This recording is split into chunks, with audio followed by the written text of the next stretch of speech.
Alright, hey everybody, welcome to my channel. My name is Stephanie Bree, and today I'm going to take you on a twisty, windy road through my memories of the Donkey Kong franchise.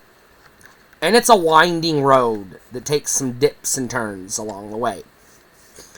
Donkey Kong, if you're not familiar, I don't know, you live under a rock or you were born on Mars, I don't know. But if you're not familiar, Donkey Kong is a video game franchise produced by the Nintendo company, and that's not their name, but by Nintendo, the company we refer to as Nintendo. Officially Nintendo Company Limited of Japan, specifically Kyoto, Japan, but I digress. Anyways, Nintendo made a game called Donkey Kong in 1981. Big hit in the arcades, quickly ported to home consoles, home computers, made Nintendo a lot of money, got multiple sequels, spin-offs, reboots, and everything else. Has existed in some form or another on every single Nintendo hardware with only two exceptions that I know of. I don't think there was anything Donkey Kong related ever released on the Virtual Boy. And I'm not 100% if there is anything Donkey Kong related released on the e-reader. I could be wrong, but I don't... maybe the original Donkey Kong Arcade was available on the e-reader, but if it was probably the NES version, but I'm not 100%. Everything else, every main console or handheld Nintendo has released has had some version of a Donkey Kong game on it. So, let's briefly talk about the franchise as a whole, and then I'll take the winding, twisting, turning road through my personal experiences with it. I already mentioned the arcade. This got two immediate sequels, Donkey Kong Jr. and Donkey Kong 3. A pseudo reboot on the NES called Donkey Kong Math. And then a pseudo reboot on the Game Boy, which was just titled Donkey Kong, which was the first 4 levels of the game, just the arcade levels, and then dozens and dozens of brand new original levels for the Game Boy. In 1995, I want to say, Donkey Kong was brought to the modern era, quotes, modern era, with the creation of the 16-bit overhaul, Donkey Kong Country, which got 2 immediate sequels on the SNES, and a 3-title spin-off series on the Game Boy and Game Boy Color. Later, the SNES games were ported to the Game Boy Advance. A pseudo spin-off / reboot was released for the Nintendo 64, known as Donkey Kong 64, which is not technically in the Donkey Kong franchise. The GameCube had a couple of spin-off games, Donkey Konga and Donkey Kong Jungle Beat. Again, neither one of them technically in the Donkey Kong Country family. Then we got Donkey Kong Country Returns for the Nintendo Wii, and Donkey Kong Country Tropical Freeze for the Wii U and later the Switch. And there are like Mario vs. Donkey Kong games on the handhelds. I'll just say the handhelds. And there's a variety of them. And there's one of those games in the Mario vs. Donkey Kong Minis franchise on the Wii U that may or may not have been ported to the Switch. I don't know. But it was on the Wii U. I had it. It was one of my favorite games on the Wii U. It was a lot of fun. And then Donkey Kong has been a regular staple in the Mario Kart, Mario Party, and Super Smash Bros. And Mario Sports franchises as well. Now, it gets fuzzy from here because technically the modern Donkey Kong that we're familiar with is technically, I believe, Donkey Kong Jr., but possibly Donkey Kong the Third. Now, I say this because Donkey Kong, the original arcade Donkey Kong from 1981, that character has been retconned as Cranky Kong, which I believe is DK's dad, which would make DK Donkey Kong Jr., I believe, or Donkey Kong Jr.'s brother? Question mark? And then his son is Diddy Kong. Somewhere in the family tree is a Dixie Kong, but I don't know if she's related or if she's like a cousin or Diddy's girlfriend. I don't know. I don't fucking care. But anyways, it got convoluted.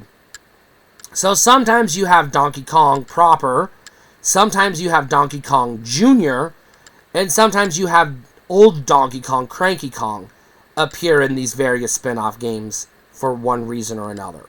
It's convoluted, and I don't understand it, and it doesn't make sense because it's Nintendo. But DK, or some variation of DK, exists in the Mario Kart franchise, the Smash Brothers franchise, Mario Golf, Mario Tennis, Mario Soccer, did I say Mario Kart? And Mario Party. They all have Donkey Kong as a playable character. A lot of non-Donkey Kong, non-Mario games also feature Donkey Kong in the background as a background character, but we're not going to get into those. Those don't count. Now, Donkey Kong gameplay comes in a couple of different variations. You have your standard DK gameplay, which is more or less a ladder climbing proto-platformer. Climbing ladders, climbing platforms, solving puzzles, swinging from vines. It's basically a puzzle game. That is your standard DK experience. This is your arcade games, your NES games, most of your Game Boy and your handheld games, and your Mario Minis and March of the Minis, etc., etc. Your secondary, but also primary, in a way, Donkey Kong gameplay comes in the form of the 2.5D or 3D platformers. These are your Donkey Kong Country games and Donkey Kong 64, Conga, and Jungle Beat. These games have 3D graphics, usually 2D playing fields, but sometimes they do have full-on 3D, but not always. And that's it. That's your standard Donkey Kong gameplay, outside of, like I said, him as a playable character in spin-offs like Sports and Smash Brothers, etc., etc., which don't really count because that's, standard gameplay for that series. Those aren't specifically Donkey Kong games. Those are Mario games, or in the case of Smash Brothers, basically everybody games. Although it does borrow from the Super Mario Brothers naming convention, which is why it's called Super Smash Brothers, because it's based on Super Mario Brothers. It is what it is. Anyways,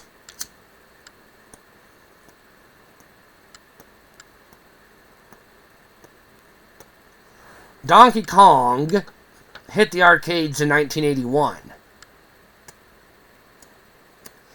and was promptly translated to home consoles and home computers immediately as soon as it was possible to do so. I was born in 1982, which means mathematically I was not old enough to know what the fuck a DK is when it was new. I didn't exist. I came along later.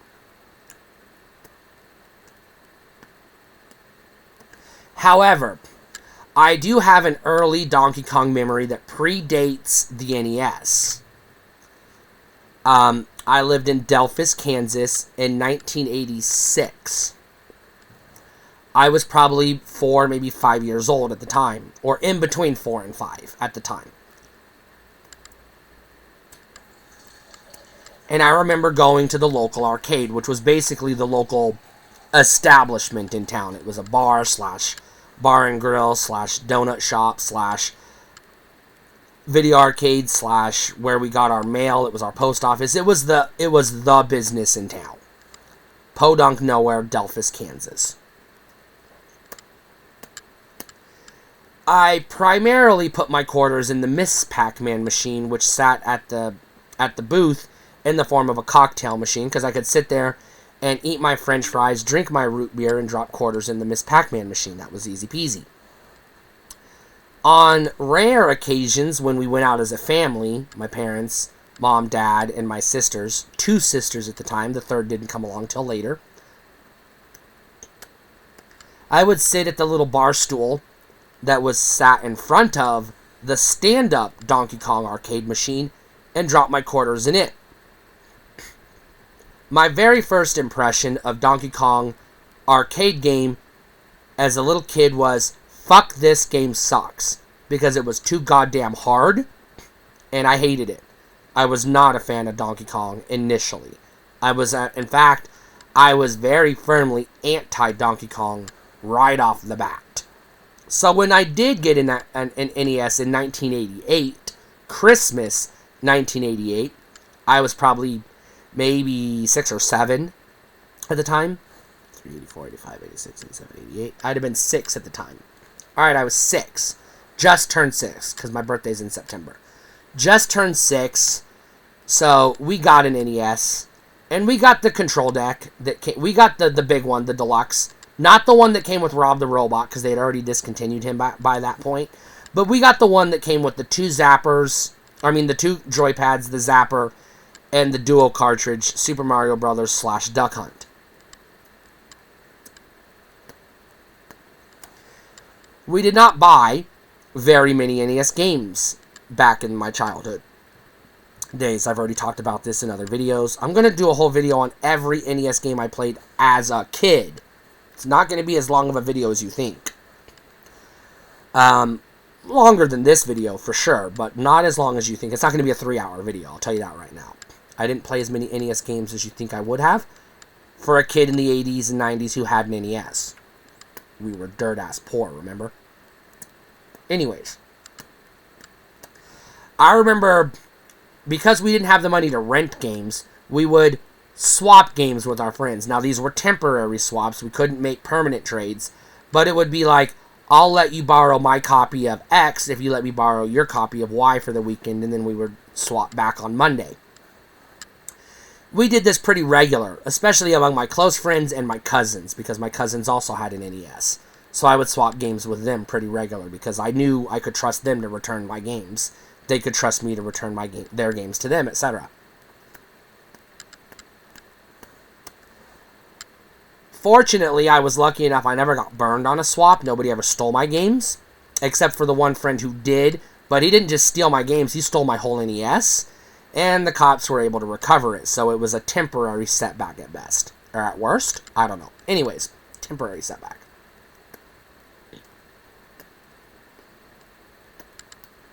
Anyways, one of those friends or cousin or somebody had Donkey Kong, one of the Donkey Kong arcade games on the NES. I don't remember which one it was. And the original Mario Brothers on the NES, the arcade game.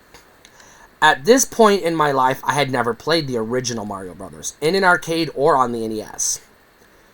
And so I had to agree to lend my, whoever it was, I don't remember if it was my cousin or if it was a friend, I don't remember. But whoever it was, I had to lend them my copy of Friday the 13th for the weekend. And they let me borrow Donkey Kong, whichever one it was. I didn't ever play it. I never popped it in the NES. I just had it sitting on the floor the whole weekend. And original Mario Brothers, which I played the shit out of. Loved it. Even though it was also hard, I didn't mind it being hard, because by that time, I was a little older. I was familiar with Mario at the very minimum. I'd gotten better at video games, so it was like, alright. So I was like having fun playing Mario Brothers. The original Mario Brothers.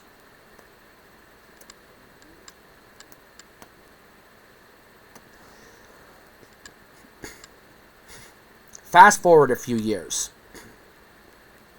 From 88 until 94, I had no other experiences with Donkey Kong whatsoever. Never played any other Donkey Kong games. Never saw any Donkey Kong cartoons or owned any toys or nothing. I was firmly planted in Mario Land. I wanted Mario games. At the time, even though I sucked at them and I would later grow to resent them, I was into Mega Man. But that's I've already done the video on that. But In September of 1994, for my 12th birthday, I got a Sega Genesis. I've told this story before. We're going to fast forward. In 95, I was at a friend's house, and my friend was showing me their Super Nintendo. And he had Mortal Kombat 2, and he had Cool Spot, which I also had on Genesis, so that wasn't impressive. A couple of racing games, nothing spectacular. Nothing that caught my eye, other than that Mortal Kombat 2 cartridge, which I was dying to play. At some point in time, in 1995, I remember going to Sears, and Sears had a kiosk set up where you could play Donkey Kong Country, the brand new hit for the Super Nintendo Entertainment System. Keep in mind, at this point in time, I'd say summer 1995, I still did not have an SNES. I was Genesis only. I still had the NES, but I had pretty much gave the NES to my baby sister who was playing with it. I kept the Genesis in my bedroom. It was mine. And by this point in time, I had already amassed a good 20 to 30 Genesis cartridges just because I had already got my first job at this point and I had a paycheck and my parents let me spend it on whatever the fuck I wanted. And I spent it mostly on trading cards and Genesis titles.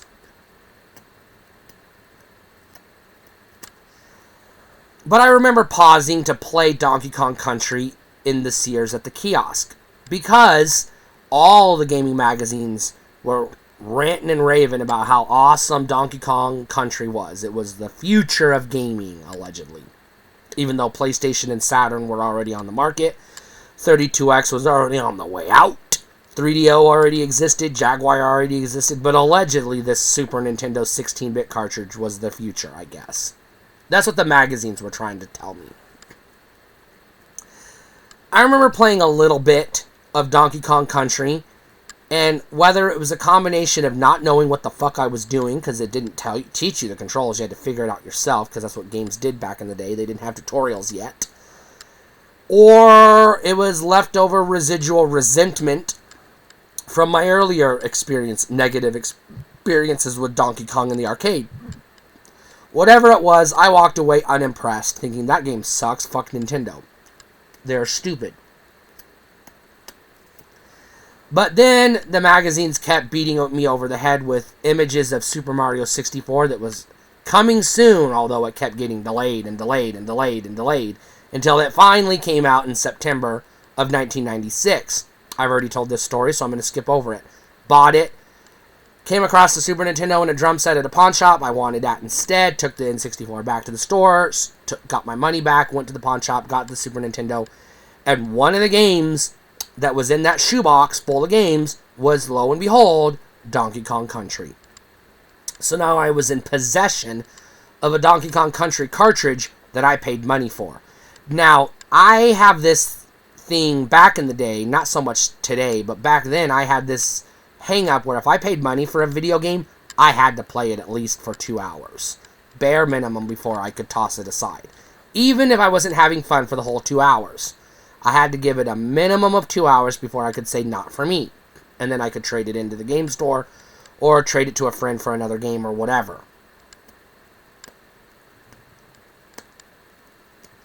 If you've ever played Donkey Kong Country on the Super Nintendo, you might know 5 minutes at a Sears kiosk isn't enough time to decide if you like the game or not if you're coming at it with an anti-DK bias. But 2 hours at home in your bedroom playing the Super Nintendo uninterrupted, learning the controls, is more than enough time to figure out that it's a goddamn good game. And all of a sudden, I went from hating DK to loving DK. Just like that. All of a sudden, I was all in. I was like, hell yeah, this is fucking awesome.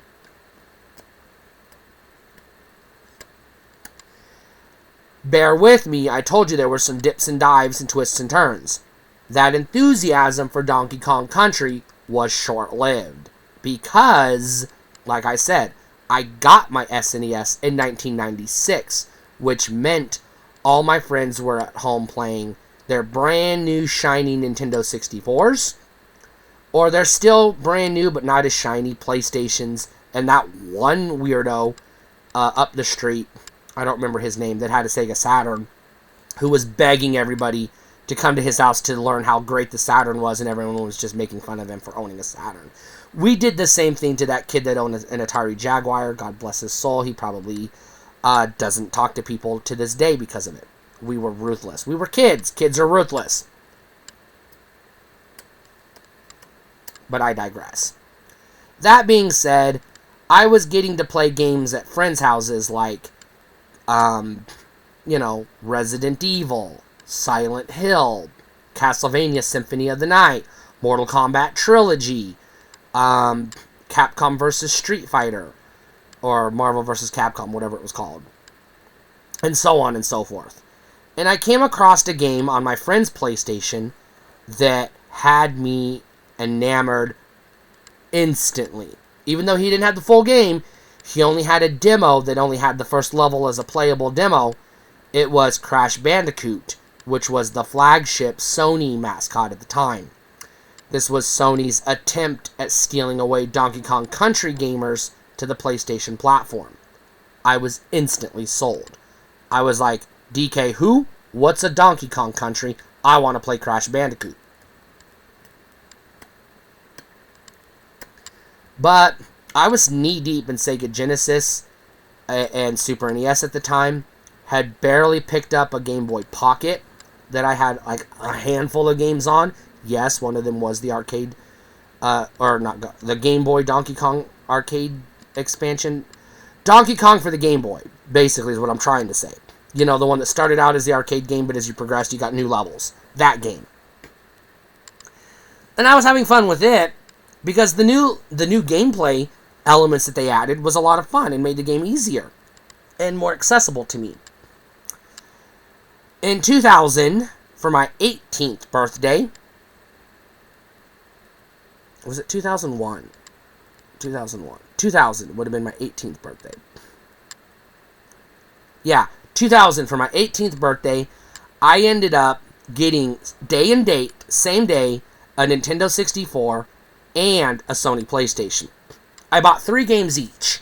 The 3 games I got for the Nintendo 64 were Super Mario 64, Mortal Kombat Trilogy, and Legend of Zelda Ocarina of Time.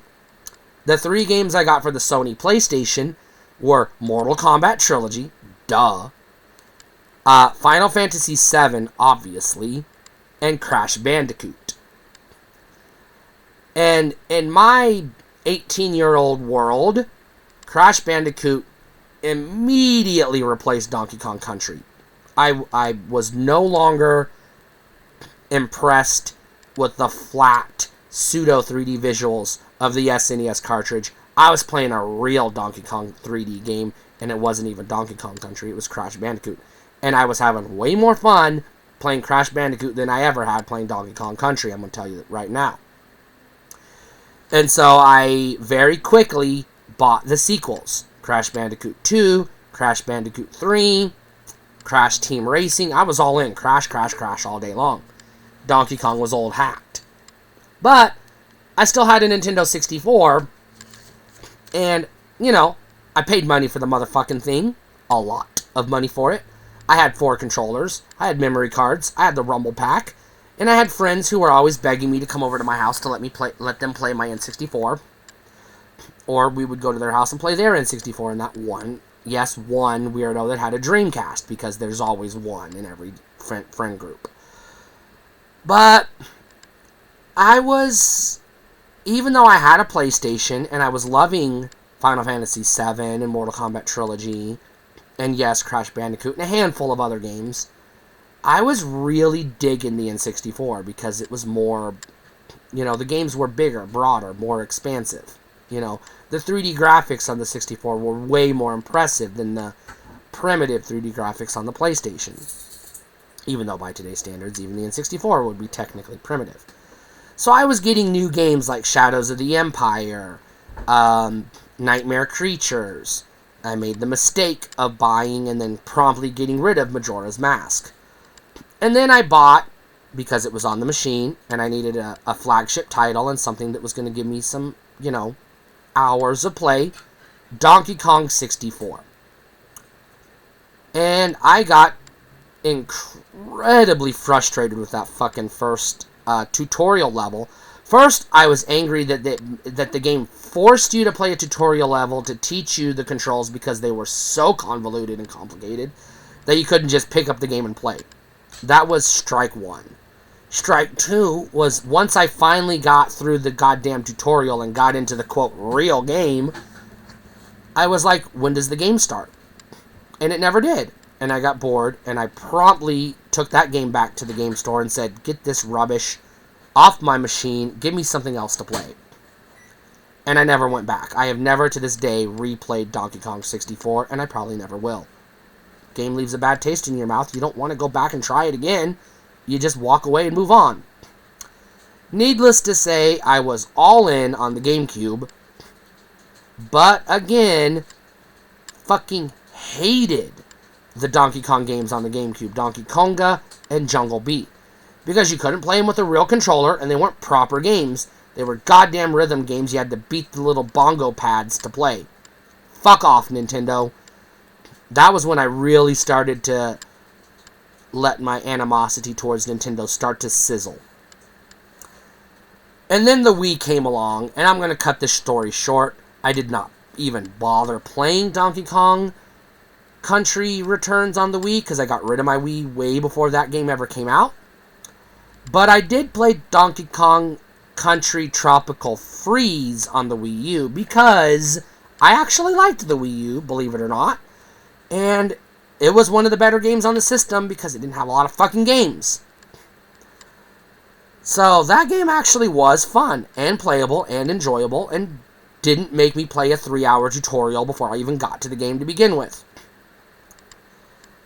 And that is the last Donkey Kong game I have ever played.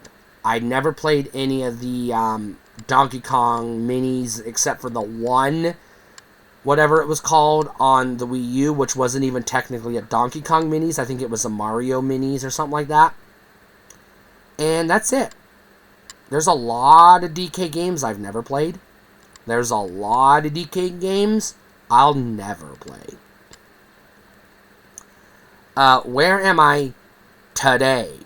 Well, I still have access to the arcade and the Game Boy Donkey Kong games. I still revisit from time to time. They're fun.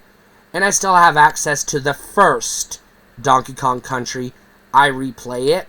Those games are fun. Now, I skipped over the Donkey Kong Country sequels on the SNES because I only played them a few years ago for the first time.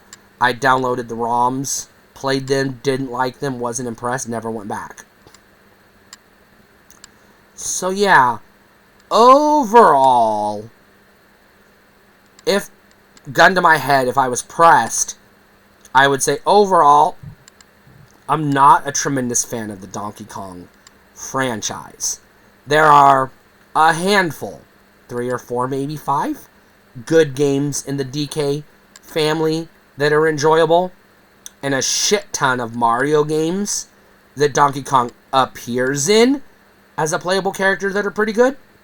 But on his own, standalone games, I'm usually apprehensive towards Donkey Kong.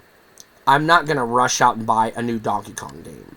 I might rush out and buy a new Mario game, or a new Crash Bandicoot, or a new Mortal Kombat, obviously. But Donkey Kong, you're going to have to sell me on a DK game. And Nintendo doesn't do a good job of doing that.